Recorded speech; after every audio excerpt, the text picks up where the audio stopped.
hoje,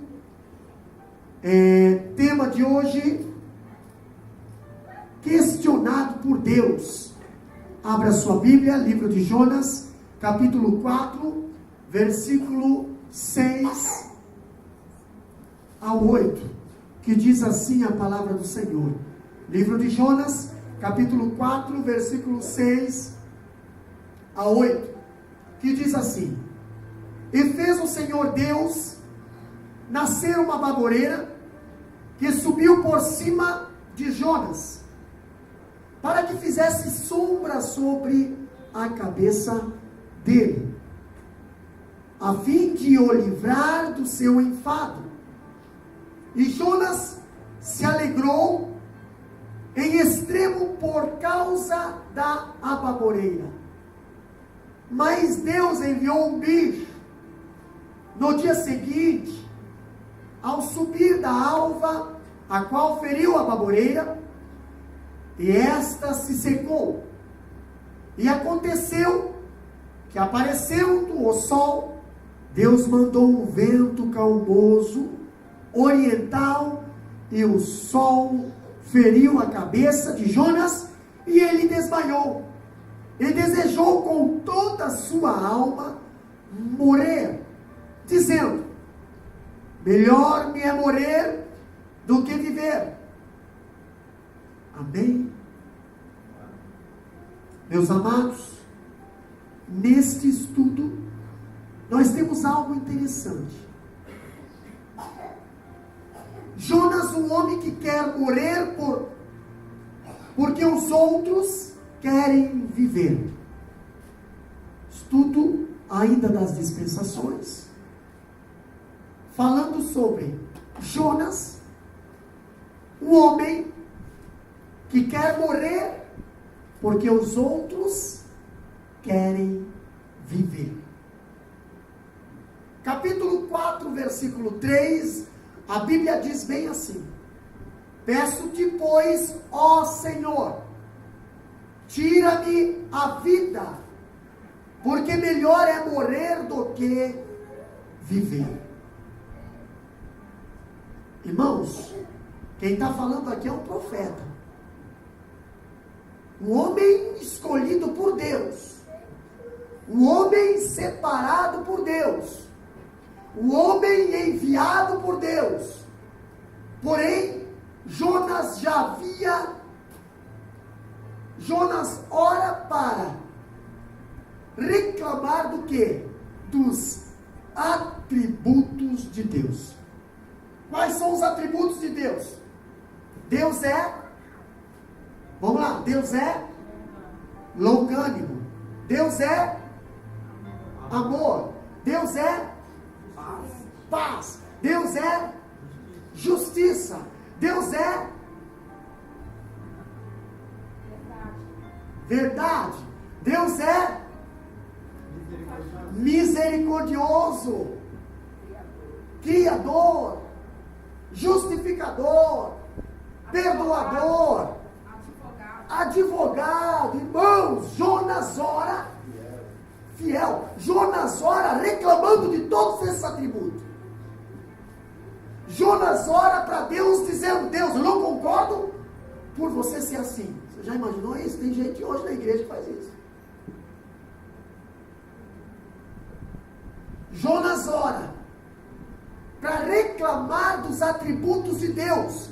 Agora Jonas ora para desistir da dádiva mais preciosa de Deus, o dom da vida.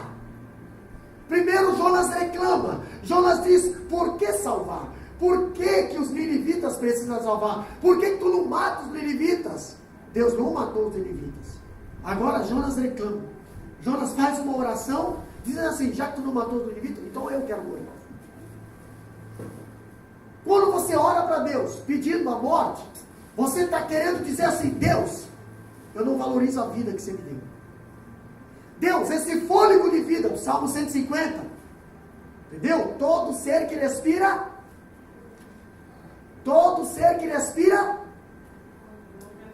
louvem ao Senhor.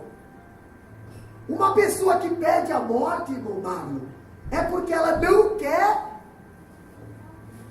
louvar ao Senhor. Entendeu? Ela não quer louvar o Senhor. E Jonas, em sua plena saúde, Jonas em seu pleno auge do ministério, ele pede a morte.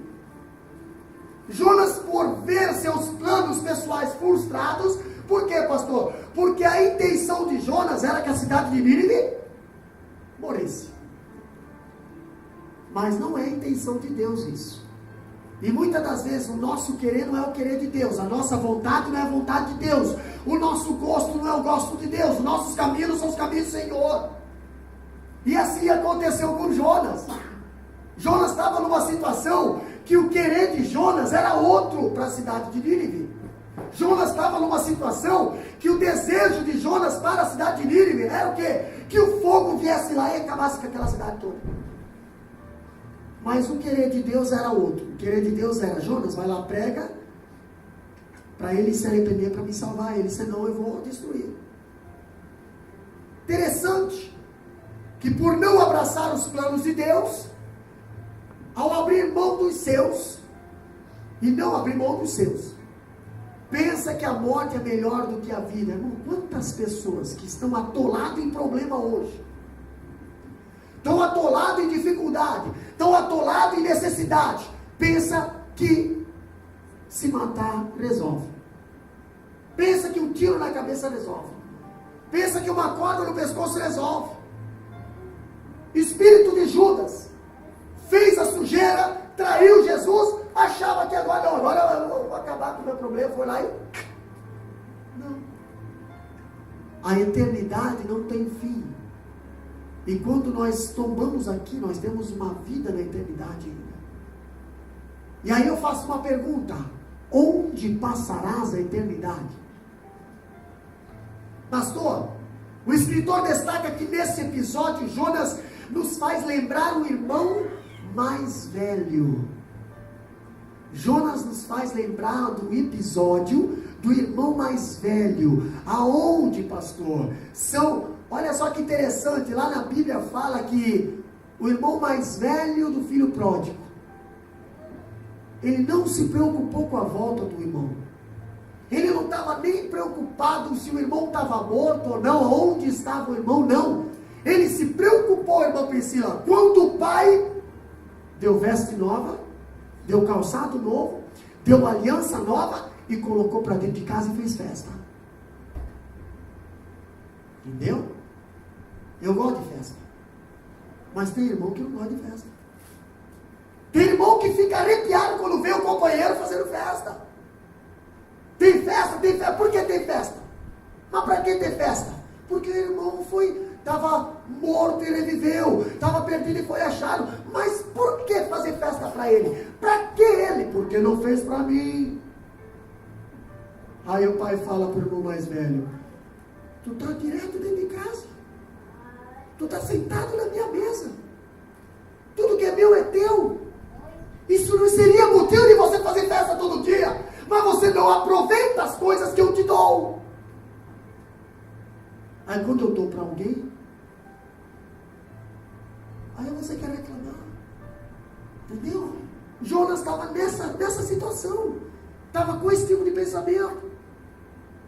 Ele achava que Deus era um Deus tribal. Nós já falamos isso. Ele achava que Deus era só Deus de Israel. Não, quando Deus separou Israel, lá na escolha de Abraão, Deus falou bem assim, ó: de ti serão benditas todas as nações da terra. Não estava Israel lá. Não estava só escrito: de ti será bendita só Israel. Não, de ti será bendita todas as nações da terra. Pastor, 2 razões motivaram Jonas para querer morrer. Quais são elas? Primeiro, a sua reputação. Jonas era um judeu, mas era um judeu fanático. Era um judeu que defendia Deus, e Deus só podia defender o judeu. Deus só podia salvar o judeu. Deus só podia abençoar o judeu. Se Deus abençoasse os ninivitas, dava certo. Jonas estava com medo da sua reputação. Jonas anunciou o juízo de Deus, e o resultado foi a salvação. E interessante, a reputação de Jonas, ele estava preocupado com a reputação, porque ele, quem sabe, entrou na cidade assim, Diácono Moed: arrepende, porque senão Deus vai destruir tudo isso aqui.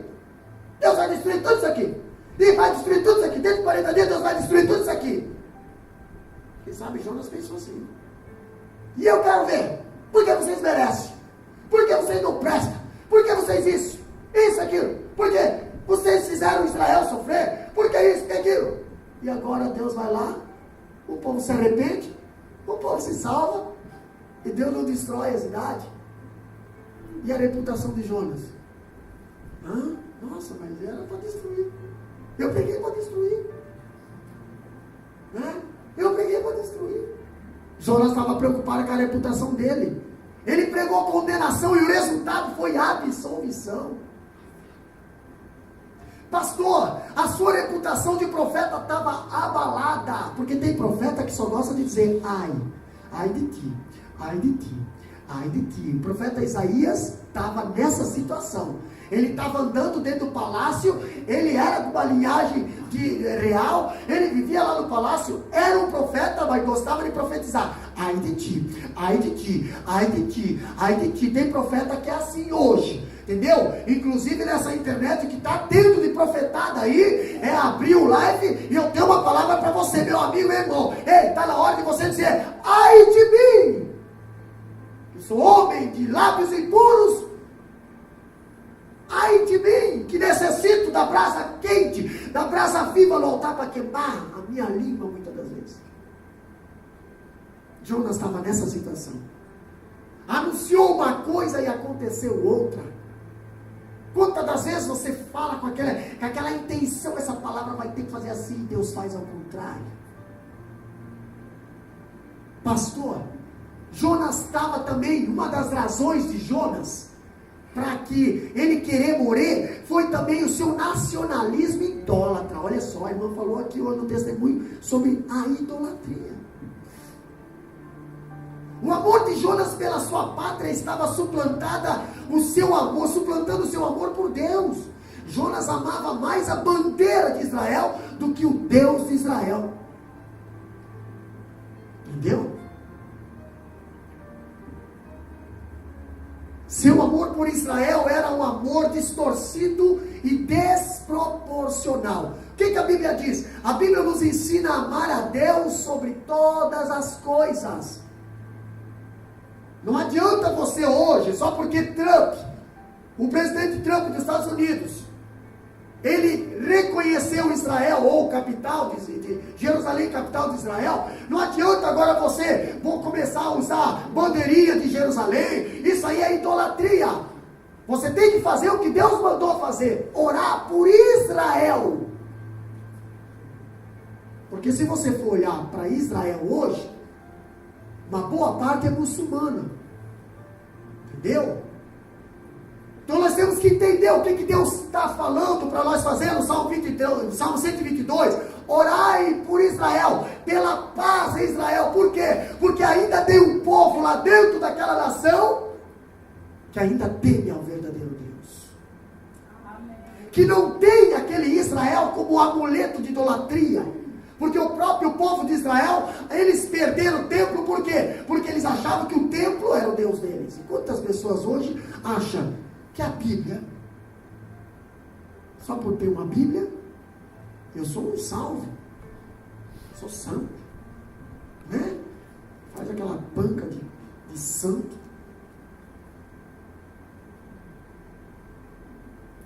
Mas é só chegar em casa, a Bíblia fica lá na penteadeira a semana inteira, né? Deu sábado de manhã, 7h30. Por que 7h30? Porque 7h30 é o horário que os irmãos vêm para a igreja.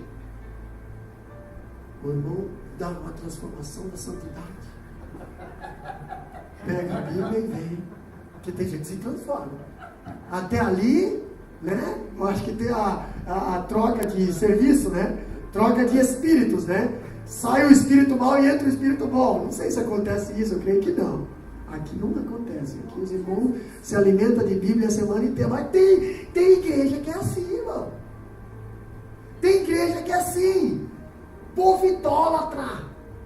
Tem gente que idolatra nome de igreja, tem gente que idolatra líderes de igreja, tem gente que idolatra mensageiros, tem gente que idolatra. Jonas estava assim. Jonas era um nacionalista idólatra. Idólatra. Jonas preferia bater de frente com Deus a entregar-se a uma missão que colocaria em risco a sua nação. Por quê, pastor? Jonas sabia que se Deus perdoasse Nínive, Nínive era inimiga de Israel. Já tinha invadido Israel algumas vezes. Jonas sabia que agora, se Nínive fosse abençoado, se Nínive se fortalecia, quem ia sair no prejuízo era Israel. Mas quantas vezes Deus teve que usar o inimigo para nos dar uma lição, para nos ensinar, para nos corrigir? Deus usou Babilônia para segurar Israel cativo 70 anos. Deus usou a Síria para invadir o povo de Israel lá e levar tudo cativo.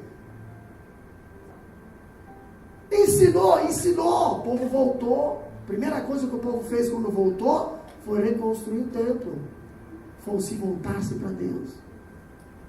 E depois, pastor, o povo começou a achar que o templo é a salvação deles. Deus permitiu que os inimigos fossem lá destruir o templo de novo. Tudo aquilo que você coloca em primeiro lugar na tua vida, Deus vai permitir que o inimigo vai lá e destrua.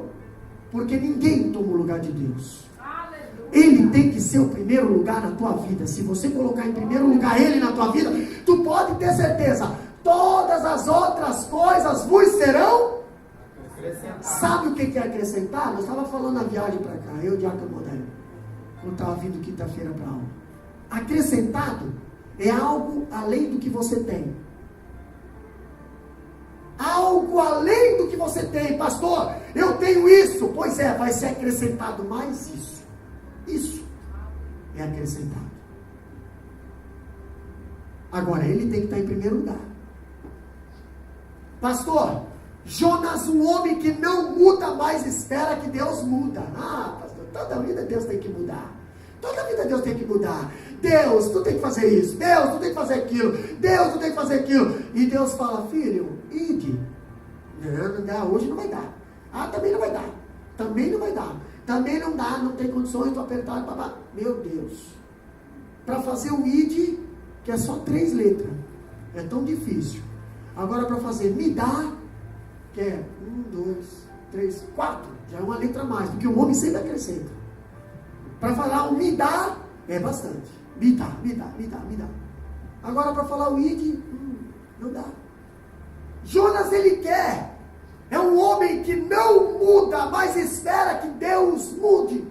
Capítulo 4, versículo 4 e 5. Lê lá para nós, de Jonas.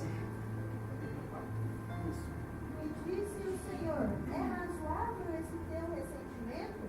Então Jonas saiu da cidade e assentou-se ao oriente da cidade, e ali fez uma cabana, e se assentou debaixo dela, à sombra até ver o que aconteceria à cidade.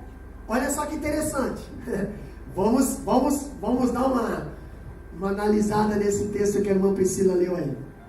E disse Deus, é razoável essa tua ira? Falamos já da ira de Jonas.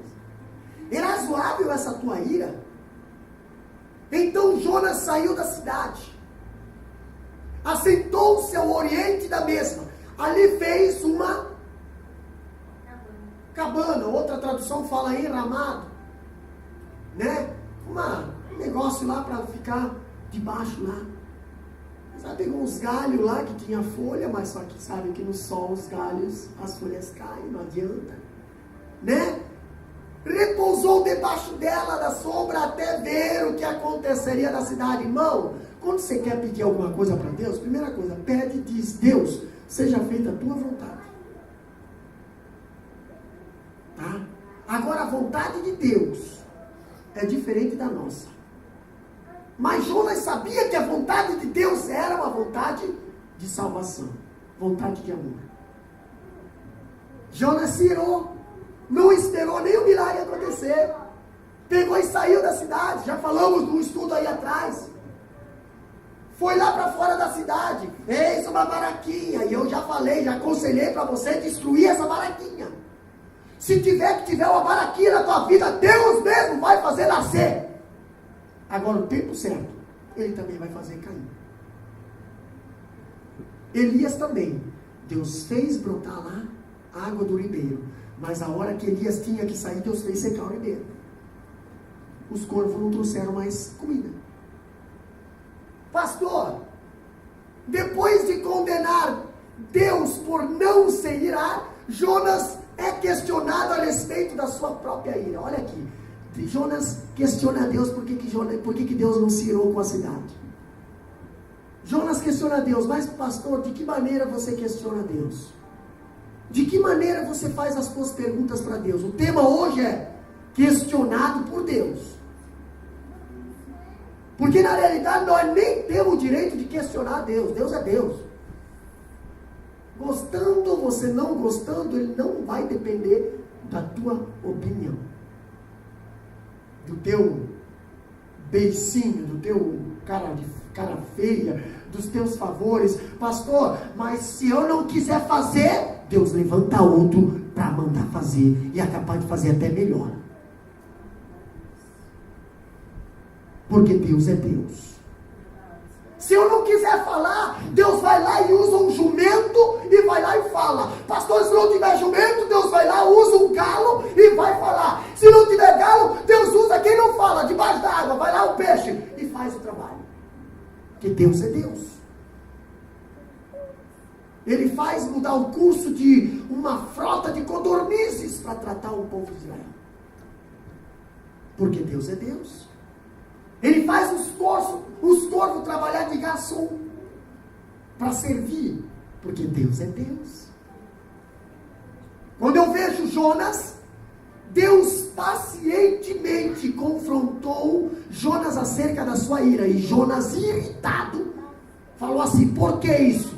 Quero a morte. Acabou. Quantas vezes você chega lá no trabalho, né? Por que isso? Não concordo com isso. Acabou. Calma, irmão. Presta atenção no que você vai fazer. As suas decisões vão ter consequências. Agora, irado, você está ali pensando que está com a bola toda, com a razão toda. Lá na frente, quando você tiver com a cabeça fria, você vai ver: meu, que burrada que eu fiz. E agora? Agora, se você ser humilde, você é capaz de ter uma segurança. Senão, você vai ficar ali colhendo o que você plantou.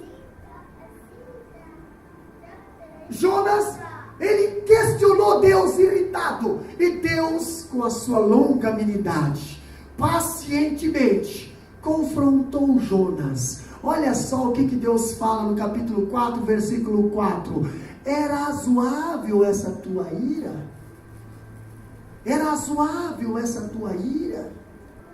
Eu acho interessante que, olha aqui, Jonas, quando Deus questionou ele, Jonas se guardou em silêncio. Sua ira era tão irrazoável que Jonas nem respondeu e saiu da cidade. Quantas das vezes Deus quer nos questionar alguma coisa, nos pergunta, mas nossa razão, nosso individualismo faz o quê? Eu vou mudar. Eu prefiro mudar. Eu vou mudar de cidade, vou mudar de trabalho, vou mudar disso, vou mudar daqui, vou me separar, vou vender isso, vou para o Brasil, vou para outra, vou para a Inglaterra, vou me matar. Mas é razoável essa tua ira? O que Deus está querendo falar? Vai valer a pena isso aí? Vai valer a pena essa tua decisão precipitada? Da primeira vez, Jonas esquivou-se dormindo no porão do navio.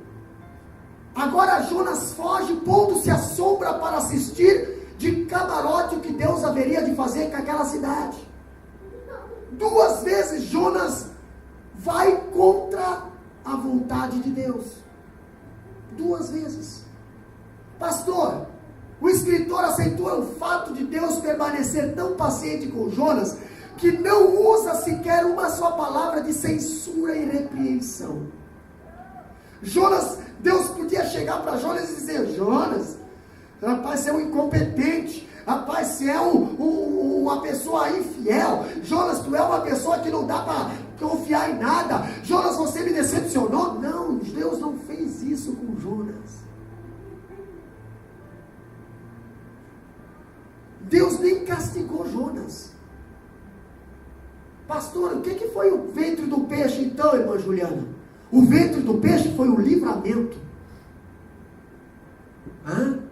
Quando eu era um diácono Moel, que estava falando aqui de viagem.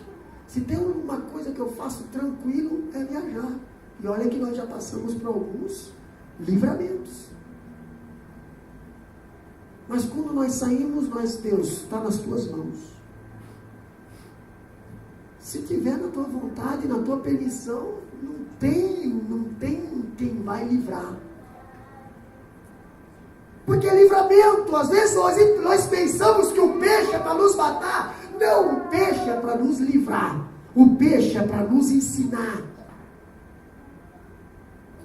O peixe veio para ensinar Jonas. O Senhor lhe ofereceu a chance de rever as suas posições, mas Jonas permaneceu irredutível. O peixe que veio para Jonas, 3 dias deixou ele preso lá debaixo da água, era para fazer Jonas refletir, mudar o seu comportamento, mudar as suas atitudes individualistas. Jonas não mudou. Jonas disse: eu irei pregar, mas a minha intenção não era ir. Eu vou pregar salvação para eles, mas ainda no meu coração eu não quero que eles se salvem. Então o peixe não fez muita coisa. Em vez de se render a Deus como os ninivitas, Jonas prefere sair da cidade e esperar que Deus se arrependa. E a sua benignidade. Jonas não muda, mas espera que Deus mude. Interessante. Olha só. Outra coisa que nós vemos aqui no finalzinho do livro de Jonas, nesse capítulo 4. Jonas, um homem que se desgosta quando os outros são abençoados, mas se alegra quando ele é abençoado. Olha que interessante, o que diz o capítulo 4, versículo 6 a 8. Presta bem atenção no que nós vamos falar agora. Olha aqui, acompanha na Bíblia lá. Então Jonas, fez o Senhor, Deus, nascer uma planta. Jonas estava debaixo de uma baraquinha, correto? Lá um negocinho que ele construiu lá. Mas essa baraquinha não tirava ele do sol. Porque aquilo que nós queremos fazer não tira nós da luta. Entendeu? Nós até podemos estar ali num navio sofisticado, um navio cheio de parafernália, mas não vai livrar nós da tempestade. Só quem livra nós da tempestade é Deus. Pastor, olha que interessante. Quando Jonas fala ali, e fez o Senhor Deus nascer uma planta que subiu por cima de Jonas, para que fizesse uma sombra sobre a sua cabeça, a fim de o livrar do seu desconforto. Até na desobediência, irmão. Até na desobediência, Deus ainda prepara uma sombra para nos livrar do desconforto. Outra coisa que ali diz: Jonas, pois, se alegrou em extremo por causa da planta. Olha que coisa ali, oh bênção de Deus, oh bênção de Deus. Mas ele ainda continuava com atitudes erradas. O problema ali na vida de Jonas era a atitude dele, que estava errada. Se alegrou porque Deus fez nascer uma planta que ficou por cima dele, enquanto ele dormia, fez sombra para ele. Que coisa gostosa, ai que sombra gostosa, mas, olha só o que diz ali, mas Deus no dia seguinte, foi pregado um dia aqui, eu acho que foi no culto de Natal, o dia seguinte, depois que Jesus nasceu, depois do Natal, o dia seguinte, no dia seguinte, ao subir a alva, ao amanhecer, enviou um verme. Quem foi que enviou o verme? Quem foi que enviou o verme? Quem enviou o peixe? Quem enviou a tempestade? Quem enviou Jonas? Pois é, quem desobedeceu? Quem obedeceu?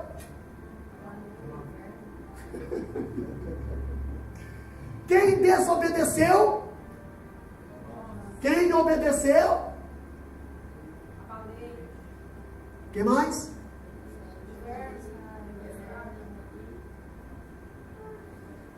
Né? E o camarada quer ficar irritado e questionar Deus, quer sair da razão. O desobediente teimoso, né?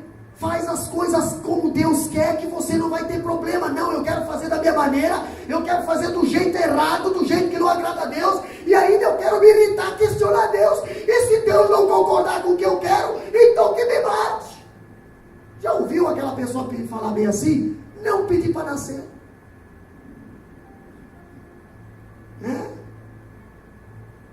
E nascendo o sol, Deus mandou olha o que diz ali, nascendo o sol, Deus mandou um vento calmoso oriental. Irmão, Jonas estava no deserto.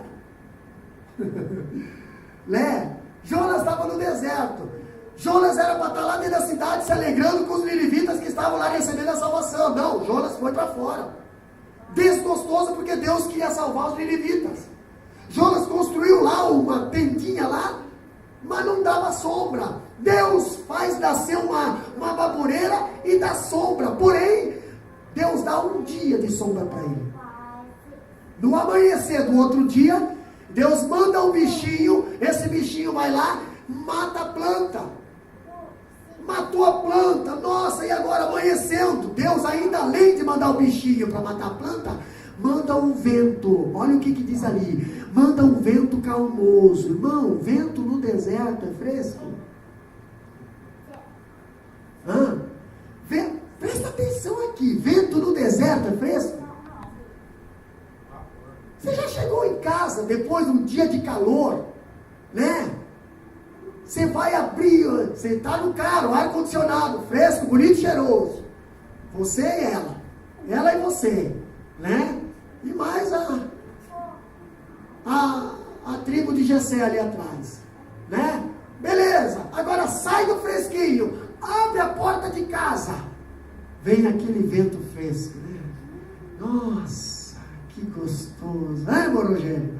Aquele vento calmo, faz até assim, ó. E você faz assim, né?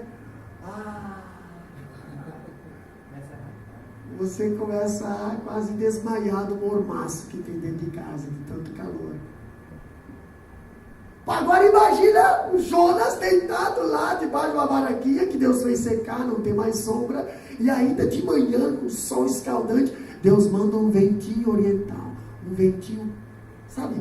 Quando fala de vento, o escritor diz que o vento, num dia quente, seria refrescante, mas o vento a que o nosso texto se refere era o que podia ser descrito como uma espécie de sopro quente, quase sufocante, quase sufocando a terra. Esse é o tipo de vento que Deus permitiu ir lá no Jonas. Pastor, falando desse vento aí, do versículo 8, olha só, esse era o nome dele é Siroco, o vento quente carregado de poeira. Você já viu um vento limpo no deserto? Não, no deserto geralmente o vento é carregado de poeira. Se você olhar os vídeos depois na teologia, sempre nas aulas de teologia eu mostro algumas coisas lá de Israel, e nós passamos pelo deserto do Saara, lá no Egito. O Egito praticamente tu vê aquela coisa nublada, sempre nublada. Por quê? Por causa da poeira do deserto, né? Quando esse vento sopra, os pássaros ocultam-se nas sombras mais densas. Outras aves afegam ao pé dos muros, com os bicos abertos e as asas caídas. Os rebanhos e as manadas abrigam-se em cavernas e sob grandes rochas. Os trabalhadores saem dos campos, fechando as janelas e as portas das suas casas. Os viajantes apressam-se para refugiar-se no primeiro lugar que possa encontrar. Porém, Jonas não mudou de lugar. Sabe por que Deus manda um vento quente para você? Sabe por que Deus muitas das vezes mata o que está te fazendo sombra? Para você mudar do teu lugar, para você ir lá para o lugar onde é que Deus queria que você estivesse. Mas você não quer. Então aquilo que está te fazendo sombra está te dando calor. Aquilo que era para estar te refrescando está te gerando sufocado. Por que será que Jonas, ele poderia descer para a cidade, ir lá para o conforto dos irmãos que tinham recém se convertido? Não, Jonas ficou ali, porque ele queria que Deus destruísse lá, e ele queria que Deus desse conforto para ele aqui, mas Deus nunca vai dar conforto para desobediente. Estão entendendo? Interessante. Por que Deus mandou um vento quente? Era fácil, sai dali da situação do vento quente e vai lá para a situação onde tem glória, onde tem alegria. Vai lá para a situação onde tem banquete. Vai lá para a situação onde os ninivitas estavam lá, recebendo a vitória, recebendo a salvação. Não, lá eu não vou porque eu não quero que eles se salvassem. Então eu vou ficar aqui. Eu não vou lhe dar o pé daqui, porque a minha palavra aqui vale e se Deus quiser, ele que mude, mas eu não saio daqui. E vem o vento quente, eu estou morrendo. E o bichinho matou a planta, eu estou reclamando, mas eu não saio daqui. Quando o ribeiro de Querite se secou, se Elias não tivesse se mudado, ele teria morrido de fome. Mas ele se mudou. E aí, pastor, ele foi cair lá na casa da viúva, que teve pão e teve água por 3 anos e meio. Se ele tivesse ficado no ribeiro de Querite, ele teria morrido. Quantas pessoas morrem porque são teimosas? Quantas pessoas morrem porque não querem dar o braço a torcer, não querem reconhecer? Que nem a irmã falou aqui, tão pesado, carregado de coisas do passado e não quer abrir mão disso ali. Vai morrer, meu irmão, muda, tira, sai desse vento quente. Sai, porque a sombra já saiu. Se a sombra do onipotente já saiu, o que você está fazendo aonde a sombra do onipotente não está? Pastor, outra coisa, deixa eu só dar uma olhadinha aqui, para mim não me perder. Olha só que interessante. Outra coisa interessante ainda que nós temos, é que Jonas, um homem que ama mais as coisas do que as pessoas. Olha que interessante, capítulo 4, versículo 9 e 10, lê lá para nós. Capítulo 4, versículo 9 e 10. Então disse Deus a Jonas: fazes bem que assim que ireis por causa da aboboeira. E ele disse: faço bem, que me revolte até a morte. E disse o Senhor: tiveste tu compaixão da aboboeira, na qual não trabalhaste nem a fizeste crescer, e numa noite nasceu, e numa noite pereceu. Olha que interessante aqui, olha a situação de Jonas. 2 vezes no texto relata a ira de Jonas. Capítulo 4, versículo 1 a 9, a primeira vez que relata a ira de Jonas. E a segunda vez no capítulo 4, versículo 3 a 8. 2 vezes. A primeira vez Jonas ficou irado porque Deus não destruiu os ninivitas. Beleza? A segunda vez Jonas ficou irado porque Deus destruiu a planta. Deus matou a planta, ou permitiu que a planta morresse. Jonas teria se alegrado com a destruição das pessoas e com a preservação da planta. Olha que coisa interessante. Jonas queria que o que Deus fez com a planta fosse feito com os ninivitas. Mas não. Deus poupou a vida dos ninivitas e usou uma planta, fez nascer numa noite, fez nascer a planta, cresceu. Você já imaginou? Uma baboreira, meu irmão. Tem gente que não entende os mistérios de Deus. Tem gente que não entende o sobrenatural de Deus. Deus fez uma planta nascer, crescer, fazer sombra e morrer em uma noite. Você já viu isso? Aí Jonas se alegra com o nascimento daquela mutação, nascimento daquela planta, aquela coisa ali, coisa linda, coisa maravilhosa. Daqui a pouco a planta morreu. Oh Deus, por quê? Por que tu matou a planta? Por quê? Por quê? Onde é que está a tua misericórdia, o teu amor? Por quê? E a cidade inteira lá, que tinha mais de 120 mil, que não sabia discernir a mão direita da esquerda, ele não questionava Deus, por que Deus, né? Ele queria matar. Jonas estava mais valorizando as coisas do que as vidas. Quantas vezes hoje, meus amados, trazendo para os nossos dias, nós valorizamos mais as coisas do que as almas. Valorizamos mais o material do que o espiritual. Valorizamos mais a natureza do que o ser humano. Você pode ver na lei, você pode ver na Constituição. Se alguém pegar um passarinho e guardar em casa, o camarada é punido, fica lá não sei quantos anos lá na cadeia. Agora, se o cara matar, ele vai lá, fica 3 anos, já está solto. Até na lei, o valor é para as coisas do que para as pessoas. Entendeu? Já acontecia isso. Olha só que interessante, havia uma inversão de valores na vida de Jonas. Jonas amava mais as coisas do que as pessoas. Jonas, ele não se interessava pela salvação dos ninivitas, mas só foi Deus matar uma planta que Jonas ficou louco. Jonas entrou numa depressão crônica ali, né? A Bíblia não diz isso, mas eu imagino Jonas ali, meu Deus, escabelando. Imagina Jonas ali fazendo greve de fome, né? Não comerei, talvez mais, porque foi matada essa planta. E os ninivitas lá. Se os ninivitas não tivessem se arrependido, se fosse depender da intercessão do profeta Jonas, não iria se salvar.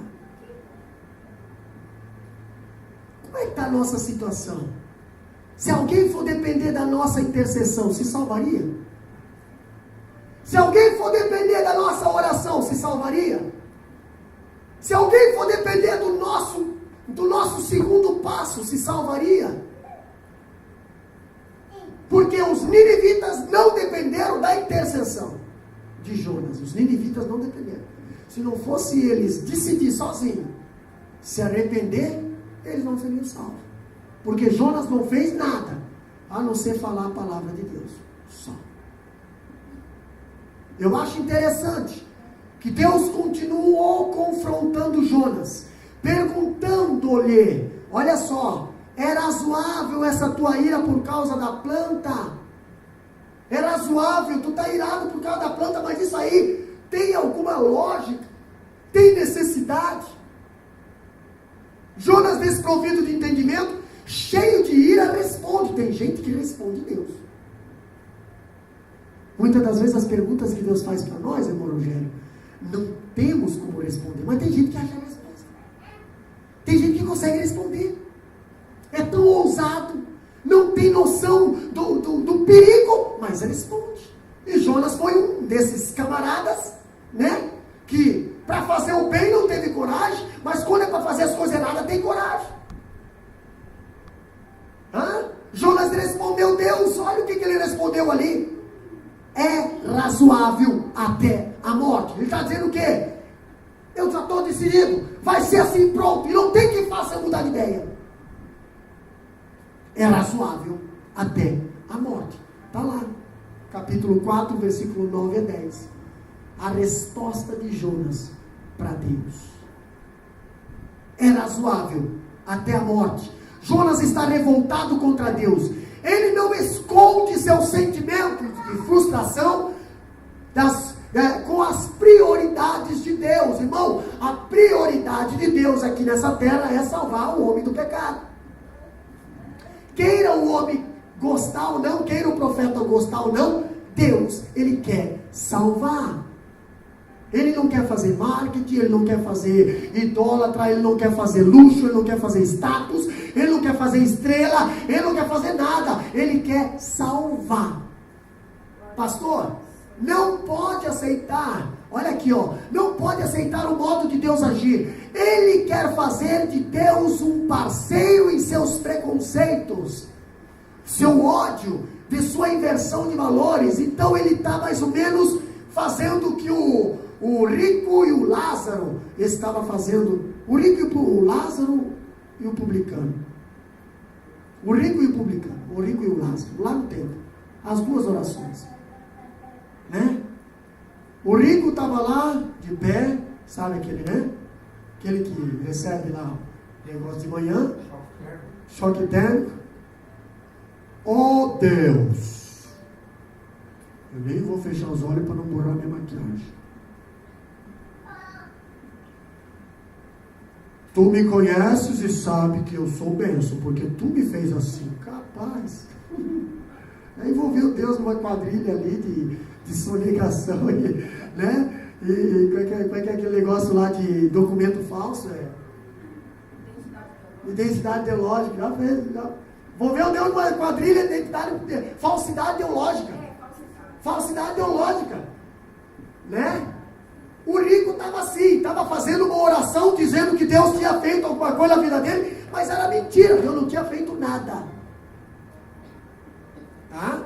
Mas ele estava lá, e o publicano estava lá no chão, dizendo: Deus, eu não sou nada, não posso nem olhar, e tudo que o irmãozinho ali está falando é verdade. O cara era tão humilde, que ele até aceitava as mentiras do outro. Não, é verdade, é verdade. Ele não eu não presto mesmo, né? Ele não vale nada, né? Ele não serve para pregar, eu não sirvo para pregar mesmo, é verdade, eu não sirvo mesmo, Deus, tu sabe que eu não sirvo. E Deus olha lá de cima e fala bem assim: tu serve, filho. Tu serve, tu está no chão, tu está no pó, tu está na humildade, é tu que serve. Pastor, irmãos, algo interessante entre Jesus e Jonas. Jonas saiu da cidade pedindo a morte dos ninivitas. Jesus saiu da cidade, pediu a Deus que perdoasse. Abre lá, Lucas 23 e 34. Uma comparação de Jonas, profeta, e Jesus, profeta. Lucas capítulo 23, versículo 34. Ambos estavam fora da cidade. Ambos com pensamentos totalmente diferentes. Ambos lutando por um povo. O que diz lá? E dizia Jesus: Pai, perdoa-lhes, porque não sabem o que fazem. E, repartindo as suas vestes, lançaram sortes. Jesus estava fora da cidade também. Jesus estava lá no monte Gólgota, Monte Caveira. Jesus estava lá sendo morto de cruz, pois mesmo com morte de cruz, pregado na cruz, Jesus ainda estava dizendo: Pai, perdoa, porque eles não sabem o que fazem. Ei, Jonas não estava na cruz, Jonas não estava morrendo, Jonas estava debaixo de uma sombra porque Deus o colocou, pois ainda assim ele não mudou a sua atitude, ele queria a morte dos ninivitas. Como é que nós estamos? Qual é a nossa situação? Vamos olhar para a cruz, vamos olhar para Jesus e mudar o nosso comportamento, mudar a nossa maneira de pensar, nossa maneira de agir, nossa maneira de querer que as pessoas sejam salvas. Pastor, outra coisa que a palavra de Deus diz, olha aqui, ó, Jonas, ele esperou fora da cidade para ver o que Deus iria fazer com a cidade. Jonas saiu para fora para ver a destruição da cidade. Jesus saiu para fora para ver a salvação da cidade, inclusive eu e você. A nossa sociedade está aderindo à filosofia de Jonas. Você sabia disso? Esse cristianismo que está crescendo hoje, que não é o verdadeiro cristianismo. Esse evangelismo gospel que está crescendo hoje, que não é o verdadeiro evangelismo. Essas determinadas igrejas que estão crescendo hoje, que não faz parte da verdadeira igreja, estão aderindo à filosofia de Jonas. Que filosofia é essa, pastor?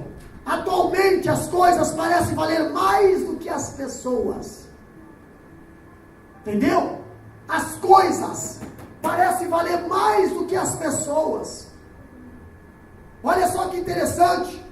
Plantas, animais têm mais valor do que as pessoas. Templos têm mais valor do que as pessoas. Roupas têm mais valor do que as pessoas. Estilo de louvor tem mais valor do que as pessoas. Grau de conhecimento tem mais valor do que as pessoas. Anéis tem mais valor do que as pessoas. Isso é o quê? É estilo de Jonas.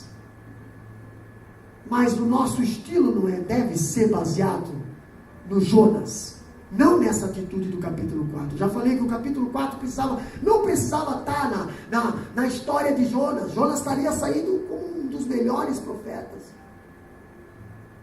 Mas o capítulo 4, muitas das vezes, nós deixamos entrar na nossa vida. Pastor, Jonas, hoje, tem segurado o crescimento da igreja. Por quê, pastor? Primeiro, nós não vamos atrás das almas. Nós achamos que as almas têm que vir.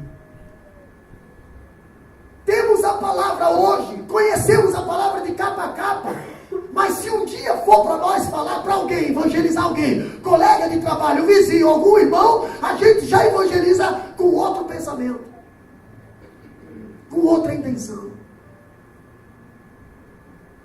Olha só que interessante. Deus fala para Jonas, capítulo 4, versículo 11, Jonas, tu está irado, Jonas, mas não hei de eu ter compaixão da grande cidade de Nínive. Tu está preocupado com essa plantinha que eu fiz nascer, eu matei. E Jonas, numa noite em que há mais de 120 mil pessoas que não sabem discernir entre a mão direita e da esquerda. Pastor, o livro de Jonas, ele termina com uma pergunta. O livro de Jonas termina com uma pergunta, e não sabemos se Jonas se arrependeu ou se permaneceu rebelde, mas o livro de Jonas, o finalzinho dele, termina com uma pergunta. E é triste quando a nossa vida termina com uma pergunta ainda sem resposta. Pastor, não sabemos se a sua ira cessou de arder, parou, ou ele continuou amargo o restante da sua vida. A história não conta. O livro termina aí, você pode notar. O livro termina ali, nessa atitude, nessa situação. Por quê, pastor? Porque o Jonas ainda está no nosso meio. O estilo do Jonas ainda está no nosso meio na igreja. A situação de Jonas, o comportamento do profeta Jonas ainda vive hoje. E a pergunta de Deus ainda está no nosso meio hoje. É razoável isso? Vale a pena valorizar mais as coisas do que o Criador?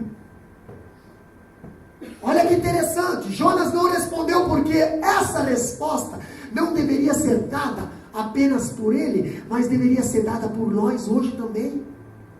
2.700 anos após, estaria uma igreja na cidade de Macai, uma igreja na cidade de Roquendo, uma igreja no mundo inteiro, aonde estaríamos talvez passando por essa tentação, ou por alguma atitude que o próprio profeta Jonas passou para deixar lição para nós. Pessoas que hoje estariam questionando Deus, porque Deus permitiu e Deus não permitiu, porque Deus deu vida e porque Deus matou. Pessoas hoje estão questionando. Por quê? Por quê? Por quê? Pastor, o coração de Jonas bate em nosso próprio peito hoje. O sangue de Jonas corre em nossas veias hoje. Pastor, temos a disposição de levar a palavra para aqueles por quem Cristo morreu. Temos essa disposição? Ou queremos sair da cidade? Ou queremos construir uma barraquinha lá no deserto? Porque muitas das vezes Deus permite nós ir para o deserto. Jesus foi permissão de Deus ir ao deserto. Agora Jonas foi sozinho. Jonas enfrentou o vento quente porque ele quis. Jonas enfrentou o sol escaldante porque ele quis. Porque ele podia ter ficado na casa de um irmão convertido, lá dentro da cidade. E pensa na festa. Entendeu? Pensa na festa. Compõe com suave que os irmãos vivem em união. Já pensou? Jonas na casa daquele irmão lá. Vamos dar um exemplo. Vamos trazer para cá. Jonas na casa de um irmão lá dentro da cidade. O irmão que era ninivita agora se converteu. Agora é uma bênção. Agora Jonas está lá. Vai lá, dá um quartinho com ar-condicionado, se fosse nos dias de hoje. Meu Deus, a irmã sabe cozinhar. Pensa, o irmão dá um café, como faz o cappuccino. Mas a porra, não. Eu vou pro deserto. Eu quero vento quente. Foi Jonas que escolheu isso. Podia estar sentadinho na mesa no café da manhã, né, Rogério? Sentadinho conversando com a família ali. Cafezinho da tarde. Aquela picanhazinha, irmão dele. Aquela pizza do coração de galinha, coração para coração de boi. Pensa. Não. Aquela feijada. Né, irmã Karina? Não! Jonas não queria isso! Jonas queria estar lá fora, só para não ver esse povo se salvar. Você sabia que tem gente que não queria que você estivesse aqui hoje? Tem gente que não queria que você tivesse salvo hoje. Tem gente que não queria que você fosse usado por Deus hoje. Tem gente que não acredita na salvação de Deus hoje. Tem gente que queria que você sofresse, que vocês fossem mortos, mas não ser salvo. Mas os planos de Deus é diferente.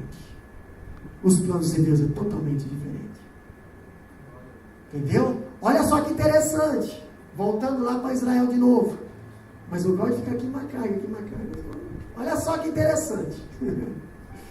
O maior livro missionário do Antigo Testamento, se não de toda a Bíblia,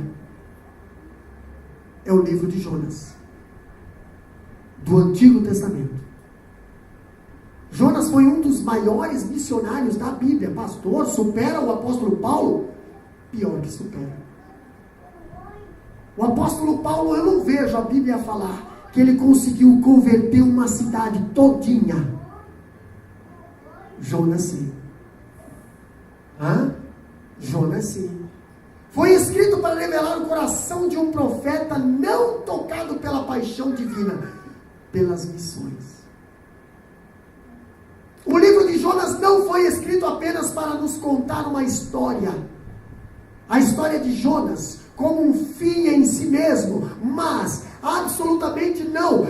A história desse homem e de Nínive nos é narrado por causa daquilo que nos revela a respeito de Deus. Não por causa de Jonas, não por causa do peixe, não por causa de nada, mas por causa de Deus. Nós vimos, irmãos, eis a razão vital por qual foi escrita. Uma vez cumprido esse propósito, o escritor contenta-se em pausar a pena. Parou de escrever. E ele não pretende acrescentar mais nada. O escritor que escreveu o livro de Jonas, apenas com o intuito de despertar nosso interesse, parou ali, não continuou mais. O Espírito inspirador o orienta, e o Espírito lhe diz aonde parar. Parar, assim como lhe diz o que deve escrever. Pastor, o que nós aprendemos nesse livro de Jonas? Deus, Deus, Deus, Deus, Deus, Deus, Deus, Deus, Deus, Deus e Deus no final. Hoje você olha para o livro de Jonas e você não vai só lembrar do peixe. Hoje você vai ver o peixe, coisinha que aconteceu lá no caminho de Jonas. Mas quando você olhar para o livro de Jonas, você vai ver Deus, Deus, Deus, Deus, em todos os acontecimentos, em todas as áreas, em todos os motivos. Pastor, capítulo 5, versículo 9 de Apocalipse, o que diz lá? O que diz em capítulo 5, versículo 9 de Apocalipse? Irmã Karina se prepara para adorar o nome do Senhor. E cantava um novo cântico, dizendo: digno é de tomar o livro e de abrir os seus selos, porque foste morto, e como o teu sangue nos compraste para Deus de toda a tribo, e língua, e povo, e nação. E cantavam um novo cântico. Isso é lá em Apocalipse. Dizendo: digno é de tomar o livro e abrir os 7 selos, os seus selos, porque foste morto e com o teu sangue compraste. Agora vem a parte que eu gosto. Para Deus, homens de todas as tribos, línguas e nações. Jonas não queria que Nínive fosse salvo. Mas aqui está na palavra que Deus, Ele não olha para a língua, Ele não olha para a tribo, Ele não olha para a nação, Ele quer salvar. Por isso que nós estamos aqui. Pastor, se Deus fosse salvar só o pessoal de Santa Catarina, não ia ter gente de São Paulo, não ia ter gente de Mato Grosso, não ia ter gente de Goiás. Pois é, pastor, mas isso acontece no nosso país, mas tem que acontecer no mundo inteiro. Porque Deus amou o mundo de tal maneira que deu seu Filho unigênito, para que todo aquele que nele crê não pereça, mas tenha a vida eterna. Irmãos, se coloca de pé.